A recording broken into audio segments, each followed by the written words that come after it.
বরাক উপত্যকায় প্রধানমন্ত্রী মোদীর সফর, জনসমুদ্র উন্নয়নের অঙ্গীকার ও ঐতিহাসিক শিলান্যাসে উৎসব মুখর রামনগর বাইপাস।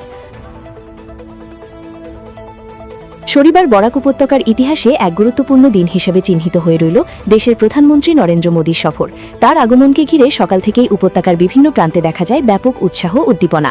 বৃষ্টিকে উপেক্ষা করেও বিভিন্ন বয়সের নারী পুরুষ, বিশেষ করে মহিলা ও তরুণ তরুণীদের ঢল নামে শিলচরের রামনগর বাইপাসে আয়োজিত বিশাল জনসভায়। প্রধানমন্ত্রী মঞ্চে ওঠার সঙ্গে সঙ্গেই উপস্থিত জনতার উৎসাহে সভাস্থল মুখরিত হয়ে ওঠে। তিনি হাত মেরে জনতাকে অভিবাদন জানান। দলীয় পক্ষ থেকেও তাকে জানানো হয় উষ্ণ সংবর্ধনা। এদিন মুখ্যমন্ত্রী ডক্টর হিমন্ত বিশ্ব শর্মা প্রধানমন্ত্রীকে উত্তরীয় পরিয়ে সম্মান জানান এবং নারী শক্তির প্রতীক হিসেবে দেবী দুর্গার একটি প্রতিকৃতি উপহার দেন। পুরো অনুষ্ঠান পরিণত হয় এক উৎসব মুখর মিলন মেলায়। আবেগে আপ্লুত মহিলা ও যুব সমাজ। সভায় উপস্থিত বহু মহিলা আবেগঘন কণ্ঠে জানান প্রধানমন্ত্রী মোদী তাদের কাছে ভগবানের মতো। তাকে সরাসরি দেখার সুযোগ পেয়ে তারা অত্যন্ত আনন্দিত। बहुत ही अच्छा, क्या बताओ मोदी जी के बारे में, वो तो हमारे भगवान है। हम तो सुबह 6:30 बजे आए हैं उनसे मिलने के लिए, बस उनको देख लिया, इतना ही काफ़ी है। শিলচরবাসী হিসাবে যদি আমি বলি, তাহলে আপনিও শিলচরবাসী, আপামর জনসাধারণও শিলচরবাসী। আমরা সকলেই সাক্ষী আছি যে বিগত দিনে আমরা এই প্রকল্প বা এই ধরনের সুবিধা বিনা কোনো আন্দোলনে, বিনা দাবিতে পেয়েছি কিনা।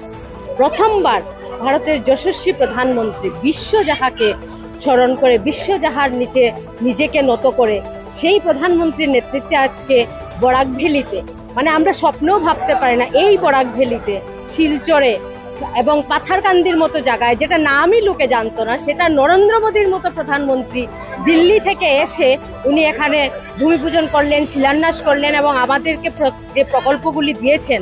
তো সেই জন্য আমি শিলচরবাসী হিসাবে সকল জনগণের পক্ষ থেকে ওনাকে অসংখ্য ধন্যবাদ এবং চিরতরে আমরা চিরকৃতজ্ঞ হয়ে থাকবো আমাদের next generation to the next generation. কারণ একবার যদি উন্নয়ন হয় সেটা তো এগিয়ে যায়, সেটা তো কমে না। তো উনি যেটা আমাদেরকে ধারা বইয়ে দিয়েছেন এবং আমাদের আসামের মাননীয় মুখ্যমন্ত্রী শ্রী হিমন্ত বিশ্ব সরকার মহাশয়ের নেতৃত্বে আমাদের এই প্রকল্পগুলি, আমাদের দিল্লিতে কেন্দ্রে যাওয়া, আমাদের প্রধানমন্ত্রীজির সেইগুলি মনোনয়ন করা, তো সেই জন্য আমরা জনগণ হিসাবে আমরা ওনাকে অনেক ধন্যবাদ জ্ঞাপন করছি। সুবিধা হবে বলতে এটা তো দেখাই যাচ্ছে যে আমাদের বাচ্চাগুলি বাইরে যেতে লাগবে না। এখানে যখন আমরা কোনো কিছু পাবো, তো আমাদের বাচ্চারা এখানেই পড়বে, এখানেই চাকরি পাবে। যেমন আমাদের বাচ্চারা, আমরা এখানে আগে LP school, ME school, higher secondary school, college দেখেছি। আমরা যখন পড়াশোনা করেছি, আমাদের মতো আমার সহপাঠী যারা, ওনারা কলেজে চাকরি পেয়েছেন, ওনারা স্কুলে। কিন্তু যদি কেউ বড় কিছু হতে যায় তখনই আমাদের বাইরে যেতে হয়। মানে শিলচর মানে কোনো কিছুই নেই, বরাক ভ্যালি কোনো কিছুই নেই। আমাদের কলকাতা, বেঙ্গালোর, মুম্বাই, আমাদের দিল্লি যেতে হবে। তো ওনার নেতৃত্বে আমরা ভারতবর্ষের সকল সুবিধা এখন শিলচরে পেতে যাচ্ছি, বরাক ভ্যালিতে পেতে যাচ্ছি। এটাই সবচেয়ে বড় সুবিধা আমাদের জন্য। আমাদের বাচ্চারা আমাদের ঘরে থাকবে, সেটাই আমাদের সবচেয়ে বড় পাওনা। অন্যদিকে যুব সমাজের দাবি, গত 10 বছরে বরাক উপত্যকার জন্য যে উন্নয়ন হয়েছে তা বিগত কয়েক দশকেও হয়নি। তাদের মতে প্রত্যাশিত উন্নয়নের তুলনায় বরাক দ্বিগুণ অগ্রগতি লাভ করেছে।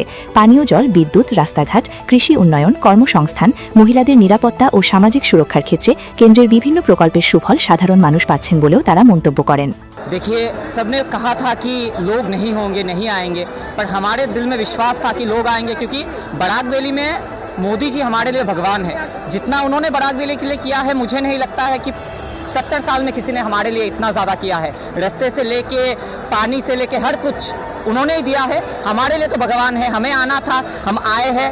और पूरे बराक वैली के जितने भी लोग हैं, ज़्यादा से ज़्यादा आप देखेंगे लाखों की संख्या में लोग आए हैं। আজকে আমি একজন স্টুডেন্ট হিসাবে এটাই বলতে চাই যে আজকে এই শিলান্যাস খালি একটা কাজের প্রকল্পের শিলান্যাস নয়, আমাদের বরাক ভ্যালির প্রত্যেক মানুষের জন্য একটা অনেক বড় গর্বের দিন, গর্বের মুহূর্ত। কারণ আজকের পর থেকে বরাক ভ্যালির মধ্যে প্রথম এরকম কানেক্টিভিটি হচ্ছে। তার সঙ্গে পাথারকান্দির যে আমাদের কৃষি কলেজ হচ্ছে, এটাও বরাক ভ্যালির স্টুডেন্টদের জন্য অনেক বড় একটা আশার প্রতীক নিয়ে আসছে আগামী দিনের জন্য। মোদিজিকে এটাই বলবো, অনেক অনেক ধন্যবাদ আমাদের বরাক ভ্যালির মানুষের জন্য এই এত কিছু ভাবার জন্য। এই জিনিসগুলি খালি ভাবা না, সত্যিকার অর্থে এগুলো করিয়ে দেখানোর জন্য। আর আশা করছি আগামী দিনেও আমরা এরকম বড় বড় প্রকল্প আমরা বরাক ভ্যালি পেতে চলেছি। আজকে আমরা প্রচুর অসংখ্য হাজার হাজার মহিলা দাদা ভাই বোনেরা আমরা সবাই এসেছি। আমাদের প্রাণের মানুষ, আমাদের অন্তরের মানুষ, শ্রদ্ধেয় আমাদের নরেন্দ্র মোদীজি এসছে। এটা তো ভাষা দিয়ে আমরা বোঝাতে পারবো না আমরা কতটুকু খুশি হয়েছি, আনন্দিত হয়েছি এবং গর্বিত বোধ হচ্ছে আমাদের যে বরাক ভ্যালিবাসীর জন্য উনি এত গিফট নিয়ে এসেছেন। বিফোর ইলেকশন আমরা এত কিছু যে গিফট ওনার থেকে পেয়েছি, ওনাকে আমরা অসংখ্য ধন্যবাদ জানাচ্ছি। বরাক ভ্যালির লাভ হবে দেখুন সব ক্ষেত্রে, ব্যবসায়িক ক্ষেত্রে, পড়াশোনার ক্ষেত্রে, সব দিকে, আমাদের ট্রিটমেন্টের ক্ষেত্রে, আমাদের যেটা কমিউনিকেশন ছিল গুয়াহাটির সাথে বা অন্য জায়গার সাথে, আমাদের এই কমিউনিকেশনটা একদম ইজি হয়ে গেল। ফ্লাইওভার হয়ে যাওয়ায় আমাদের কাছাড়ের যেটা ট্রাফিক জ্যাম ছিল এইগুলো সমস্যার সমাধান হয়ে যাবে। তো আমাদের মানুষের জীবনটাকে এত সরল করে দিচ্ছে, এত সহজ করে দিচ্ছে। এর জন্য আমি আমাদের নরেন্দ্র মোদীজি, আমাদের যশস্বী মুখ্যমন্ত্রী হেমন্ত বিশ্ব শর্মাজিকে আমাদের সবার অন্তরের অন্তঃস্থল থেকে ওনাদেরকে ধন্যবাদ এবং সশ্রদ্ধ প্রণাম জানাচ্ছি। জনসমাগমী রেকর্ড, তবে ট্রাফিক সমস্যাও। যুবকদের দাবি, লক্ষাধিক মানুষের সমাগম ঘটেছে এদিনের জনসভায়। তবে ট্রাফিক জ্যামের কারণে অনেকেই সময় মতো সভাস্থলে পৌঁছতে পারেননি। তাদের মতে যানজট না হলে জনসমাগম আরও ঐতিহাসিক হতো। 25,000 কোটির বেশি প্রকল্পের শিলান্যাস। এই সফরের অন্যতম আকর্ষণ ছিল একাধিক বৃহৎ উন্নয়ন প্রকল্পের শিলান্যাস। তরুণ তরুণীদের মতে বরাকের ইতিহাসে এই প্রথম এত বড় অঙ্ক 25,000 কোটিরও বেশি টাকার প্রকল্পের সূচনা হলো একদিনে। প্রধান প্রকল্পগুলোর মধ্যে রয়েছে Barak express highway, Silchar flyover, কৃষি মহাবিদ্যালয়, বিভিন্ন অবকাঠামোগত উন্নয়ন পরিকল্পনা। বিশেষ করে কৃষি মহাবিদ্যালয় স্থাপনের ঘোষণায় কৃষি সংশ্লিষ্ট মহিলাদের মধ্যে ব্যাপক আনন্দ দেখা যায়। আমাদের দেশের প্রধানমন্ত্রী, এটা আমাদের খুবই গৌরবের বিষয় এবং উনি অনেকগুলি ডেভেলপমেন্ট কাজ নিয়ে এসেছেন। বিশেষ করে আমাদের ওখানে বরাক ভ্যালিতে কৃষি যেটা মহাবিদ্যালয় হতে যাচ্ছে, এটার জন্য অনেক অনেক ধন্যবাদ। আমাদের কৃষি সমাজের অনেক ডেভেলপ হবে এবং আমি আশীর্বাদ রাখি উনি যেন আবারই প্রধানমন্ত্রীর রূপে আমরা দেখতে পারি। সভায় উপস্থিত মহিলারা আশাবাদ ব্যক্ত করেন যে বরাক উপত্যকার 13টি বিধানসভা আসনে শাসক দলের জয় নিশ্চিত হবে। पहले आपको ही बताना चाहती हूँ मैं, आप देख रहे हैं कितना जन समागम है, तो इसी के समागम में तो पता चलता है बीजेपी हर तरह बीजेपी। या सिलचर में बराक वैली में जितना भी सीट हमारी होगा 10 सीट है, 13 सीट है, लेकिन हम तो पक्का जीतेंगे, हमारा उम्मीद है। তরুণদের মতে এত বড় উন্নয়নমূলক ঘোষণার প্রভাব 2026 সালের আসন্ন বিধানসভা নির্বাচনে পড়বে। যদিও এদিন বড় বহু প্রকল্পের শিলান্যাস হয়েছে, তবুও শিলচর সৌরাষ্ট্র মহাসড়কের কাজ কবে সম্পন্ন হবে এ নিয়ে সাধারণ মানুষের মধ্যে প্রশ্ন রয়ে গেছে। প্রধানমন্ত্রী এ বিষয়ে স্পষ্ট কিছু না বলায় অনিশ্চয়তা থেকেই গেছে। ঐতিহাসিক দিনের স্মৃতি, সব মিলিয়ে প্রধানমন্ত্রী মোদীর এই বরাক সফর উন্নয়নের অঙ্গীকার, রাজনৈতিক বার্তা এবং জনসমুদ্রের উপস্থিতিতে এক ঐতিহাসিক অধ্যায় হিসেবে স্মরণীয় হয়ে থাকবে। নির্বাচনের প্রাক্কালে এই দিনটি বরাকবাসীর মনে দীর্ঘদিন ধরে বিশেষ গুরুত্ব বহন করবে বলেই মনে করছেন পর্যবেক্ষকরা।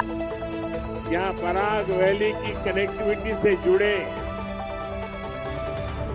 नॉर्थ ईस्ट की कनेक्टिविटी से जुड़े हजारों करोड़ रुपए के प्रोजेक्ट का शिलान्यास और लोकार्पण हुआ है।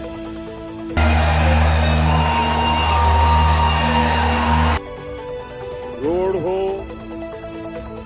रेल हो, एग्रीकल्चर कॉलेज हो, ऐसे हर प्रोजेक्ट से बराक वैली नॉर्थ ईस्ट का एक बड़ा लॉजिस्टिक और ट्रेड हब बनने जा रहा है। इससे यहाँ के नौजवानों के लिए रोजगार के, स्वरोजगार के अनगिनत अवसर बनने जा रहे हैं। मैं आप सभी को इन सारी विकास परियोजनाओं के लिए बहुत बहुत बधाई देता हूं। साथियों, आजादी के अनेक दशकों तक कांग्रेस की सरकारों ने नॉर्थ ईस्ट को दिल्ली से और दिल से दोनों से ही दूर रखा। यह नॉर्थ ईस्ट का पहला access control high speed corridor होगा। साथियों, ये सिर्फ एक हाईवे प्रोजेक्ट नहीं है, ये नॉर्थ ईस्ट के लोगों के दशकों पुराने इंतजार का अंत हो रहा है। इस कॉरिडोर से सिलचर, मिजोरम, मणिपुर और त्रिपुरा, ये सब राज्य कनेक्ट होने वाले हैं। यानी बराक घाटी एक बहुत उज्जवल भविष्य की तरफ जुड़ने का आज शिलान्यास कर रही है। इसका फायदा असम सहित पूरे नॉर्थ ईस्ट के किसानों को होगा, यहां के नौजवानों का होगा। साथियों, आप सभी यहां सिलचर में अब सिलचर फ्लाईओवर से